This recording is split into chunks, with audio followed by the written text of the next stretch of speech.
بہاولپور حاصل پور صاحبزادہ حنزلہ ریاض جاوید اقبال رحمانی کی رپورٹ کے مطابق حاصل پور بلدیہ کرپشن کا گڑھ، سابق land officer Rana Aziz Mustafa and company کی شہری سے لاکھوں روپے رشوت لینے کا معاملہ کئی ماہ گزر جانے کے بعد بھی حل نہ ہو سکا۔ محکمہ بلدیہ لینڈ انکروچمنٹ برانچ سابق land officer Rana Aziz Mustafa and company نے دن دگنی رات چگنی لوٹ مار کر کے کرپشن کی نئی داستان رقم کر دی ہے۔ محکمہ بلدیہ انکروچمنٹ لینڈ برانچ نے کچھ ماہ قبل مین بازار میں سے غیر قانونی تجاوزات کے نام پر لاکھوں روپے رشوت لی۔ سی او بلدیہ کے نام پر رشوت لی مال لے کر کام کرتے ہیں۔ سی او بلدیہ اور officer Rana Aziz Mustafa and company کے بار بار کہنے پر تقریباً 2 لاکھ رشوت لے لی لیکن کام نہیں کیا۔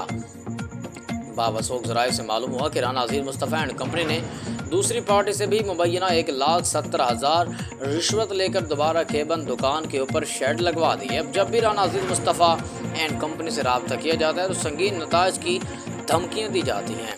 متاثرہ شخص نے وزیر اعلیٰ Punjab Maryam Nawaz, chief secretary Punjab, commissioner Bahawalpur division, deputy commissioner Bahawalpur, عوام دوست، اسسٹنٹ کمشنر حاصل پور سے سنگین ترین معاملے پر فوراً انکوائری کروانے اور مظلوم پیسے واپس دلوانے سمیت کرپٹ انکروچمنٹ سابق لینڈ آفیسر رانا عزیز مصطفیٰ کے خلاف سخت قانونی کارروائی کا مطالبہ کیا۔